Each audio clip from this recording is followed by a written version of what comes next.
Magsugod na karong Biyernes, August 1, ang napulo kaadlaw nga voter registration alang sa December 2025 barangay ug sangguniang kabataan elections. Mamahimong magsumite og registration gawas lang sa local transfer of registration. Aning report ni Argil Relator. Sugod August 1 hangtod August 10, 2025, ipahigayon sa COMELEC ang voter registration alang sa barangay ug sangguniang kabataan elections nga nakatakdang ipahigayon sa Disyembre karong tuiga. Lakip dinhi ang new registration, change of name ug status, correction sa entries, reactivation sa registration records, inclusion sa registration records ug reinstatement sa pangalan sa listahan sa mga botante, pag-update sa records sa PWD, senior citizen ug mga miyembro sa IP ug ICC, ug transfer gikan sa overseas hangtod sa lokal. Mamahimong makaparehistro gikan alas 8 sa buntag hangtod alas 5 sa hapon, lakip ang holidays.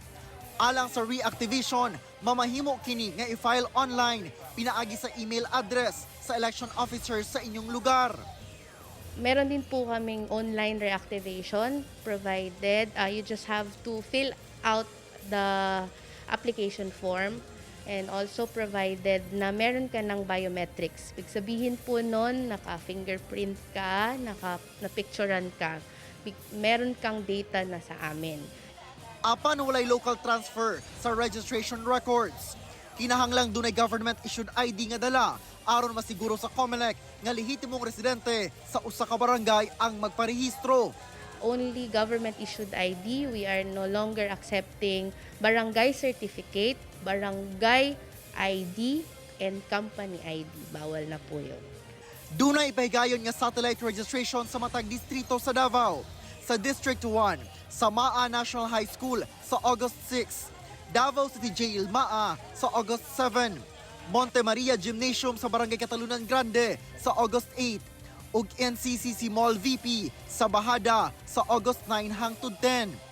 August 4 hangtod 10 sa NCCC Mall Buhangin alang sa District 2. Sa District 3, August 6 hangtod 7 sa Vista Mall sa Barangay Santo Niño ug August 8 sa G-Mall Turil. Kauban si Jojo Solarte sa kamera. Ako si Argil Relator. 1. Mindanao.